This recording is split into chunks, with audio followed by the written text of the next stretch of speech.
India Pakistan ವಾರಲ್ಲಿ ಯಾರು ಗೆಲ್ಲಬಹುದು ಅಂತ ಈ ಒಂದು ಸ್ಮಾಲ್ ವಿಡಿಯೋದಲ್ಲಿ ನಿಮಗೆ ಗೊತ್ತಾಗುತ್ತೆ. ನೋಡಿ, Indian army versus Pakistan army ಬಗ್ಗೆ ನಾನು ಹೇಳ್ತೀನಿ.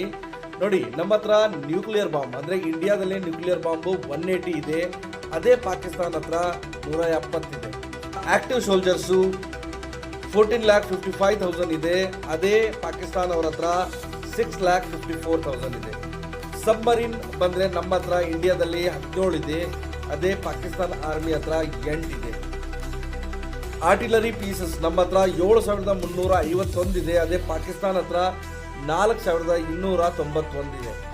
ಟ್ಯಾಂಕ್ಸ್ ಬಂದ್ಬಿಟ್ಟು ನಮ್ಮ ಹತ್ರ ಇಂಡಿಯಾದಲ್ಲಿ 4,614 ಇದೆ, ಅದೇ ಪಾಕಿಸ್ತಾನ ಹತ್ರ 3,742 ಇದೆ. ಫೈಟರ್ ಜೆಟ್ಸ್ ಬಂದ್ಬಿಟ್ಟು ನಮ್ಮ ಹತ್ರ 566 ಇದೆ, ಅದೇ ಪಾಕಿಸ್ತಾನ ಅವ್ರ ಹತ್ರ ಬರೀ 363 ಇದೆ. ನಮ್ಮ ಹತ್ರ ಹೆಲಿಕಾಪ್ಟರ್ಸು ಇಂಡಿಯಾದಲ್ಲಿ 35 ಇದೆ, ಪಾಕಿಸ್ತಾನಲ್ಲಿ 57 ಇದೆ. ಟೋಟಲ್ ಏರ್ ಕ್ರಾಫ್ಟ್ ನಮ್ಮ ಹತ್ರ 709 ಇದೆ, ಅದೇ ಪಾಕಿಸ್ತಾನ ಹತ್ರ 453 ಇದೆ. ನೇವಿ ಫ್ಲೀಟ್ ನಮ್ಮ ಹತ್ರ 294 ಇದೆ, ಪಾಕಿಸ್ತಾನ ಹತ್ರ 114 ಇದೆ. ಏರ್ಕ್ರಾಫ್ಟ್ ಕ್ಯಾರಿಯರ್ ನಮ್ಮ ಹತ್ರ 1 ಇದೆ, ಪಾಕಿಸ್ತಾನ ಅವ್ರ ಹತ್ರ 0 ಇದೆ. ಅಂದರೆ India always be a hero. Jai Hind. Video ಇಷ್ಟ ಅಂದರೆ ಲೈಕ್ ಶೇರ್ ಕಮೆಂಟ್ ಮಾಡ್ತಾ ಇರಿ. Thank you very much.